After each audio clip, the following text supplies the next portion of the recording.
ہمارے پاس جب لوگ آتے ہیں اور وہ داخل طریقت ہوتے ہیں تو ہم جو بنیادی چیزیں ان کو بتاتے ہیں تو ان میں سے ایک چیز یہ لازمی بتاتے ہیں کہ رزق پاک نہیں ہوگا تو باطن روشن نہیں ہوگا. یہ بنیادی بات ہے.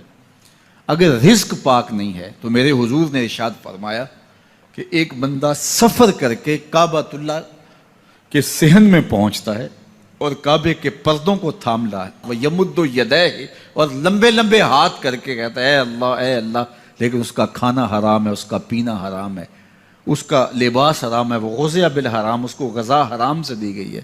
میرے حضور نے فرمایا اس کی کوئی دعا قبول نہیں ہوگی. سفر کیا, جنگل پہاڑ کاٹے, سمندروں کو پاٹ کر کے آگے گیا, ہواؤں کے کلیجے چیر کے آگے بڑھا, مہینوں کی مسافتیں طے کر کے گیا اور کعبۃ اللہ کے سامنے کھڑا ہے, سین حرم میں مطاف میں کھڑا ہے, لیکن اس کا جسم حرام سے پلا ہے. اس نے جو پہنا ہے اس لباس کا تانا یا بانا حرام کا ہے, اس کو غذا حرام کی دی گئی ہے, اس نے پیا حرام کا ہے, اس نے کھایا حرام کا ہے, تو پھر اس کا یہ سارا سفر رائے گاں چلا جائے گا, اس کو کچھ نصیب نہیں ہوگا. تو سب سے پہلی شرط اس عنوان سے عقل حلال ہے. اس کے بعد پہ صدق مقال ہے کہ آپ کی زبان جھوٹ نہ بولے. جب کوئی شخص جھوٹ بولتا ہے, روحانیات تو دور کی بات ہے, اللہ کے فرشتے اس سے 1 میل دور ہٹ جاتے ہیں. جب کوئی شخص جھوٹ بولتا ہے تو حدیث پاک میں آتا ہے اس کے منہ سے ایک خاص قسم کی بدبو نکلتی ہے.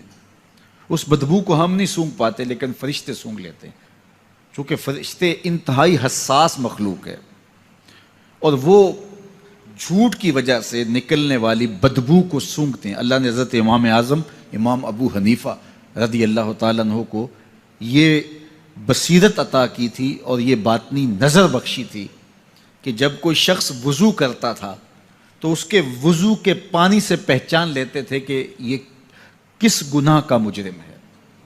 جب بندہ وضو کرتا ہے تو وضو سے ہاتھوں کے گناہ جھڑتے ہیں, منہ کے گناہ جھڑتے ہیں, تو وہ وضو کے پانی سے اس بات کو محسوس کرتے تھے.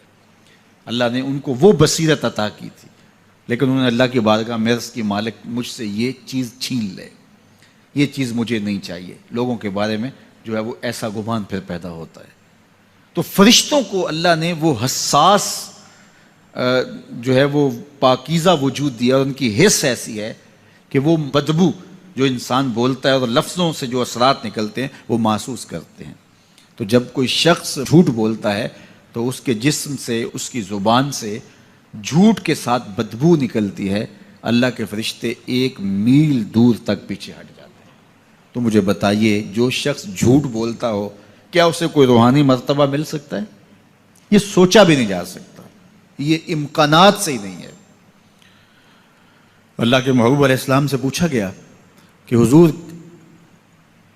کوئی مسلمان کوئی مومن کیا بزدل ہو سکتا ہے؟ فرمایا نہیں, وہ بہادر ہوتا ہے, لیکن ہو سکتا ہے کبھی اس سے بزدلی بھی سرزد ہو جائے. انسانی کمزوری ہے, کبھی انسان بہت طاقت میں ہوتا ہے اور کبھی انسان کمزور بھی پڑ جاتا ہے.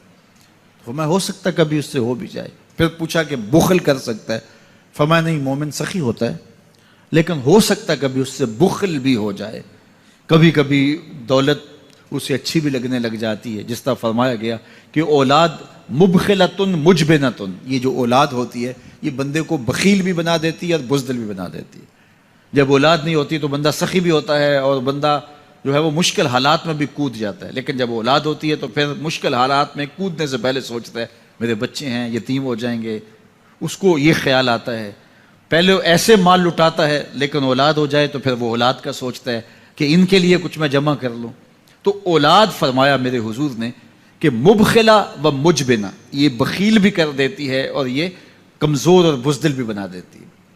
تو مومن ہوتا بہادر ہے لیکن ہو سکتا ہے کبھی اس سے بزدلی بھی ہو جائے. مومن سخی ہوتا ہے لیکن کبھی ہو سکتا ہے اس سے بخل بھی ہو جائے.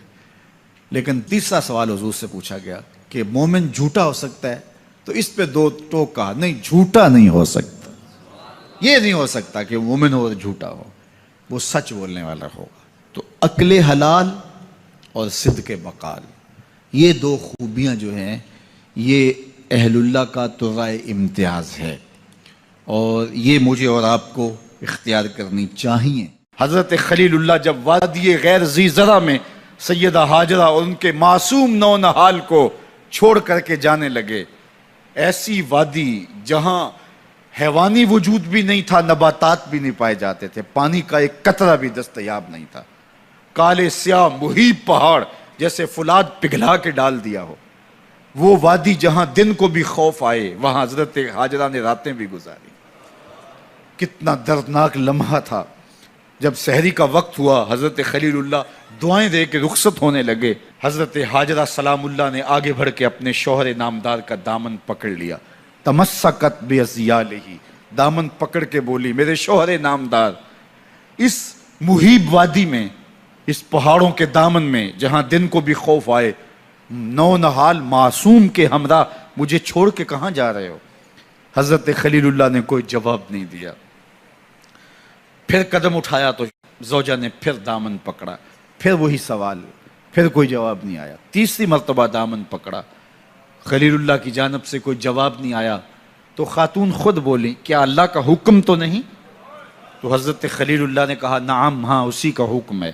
حضرت ہاجرہ نے دامن چھوڑ دیا، کہا جائیے، خیر سے جائیے، اگر اس کا حکم ہے وہ ہمیں ضائع نہیں ہونے دے گا۔ جہاں دن نہیں گزارے جا سکتے تھے پھر اس خاتون نے وہاں راتیں بھی کاٹی۔ وہ وادی جس میں وحشت بھی قدم رکھتی تھی ڈر ڈر کے، جہاں پھرتے تھے آوارہ تھپیڑے بادے سر سر کے، جہاں پر گھاس اگتی ہے، جہاں نہ پھول کھلتے ہیں، مگر وہ سرزمین ہے آسماں بھی جھک کے ملتے ہیں۔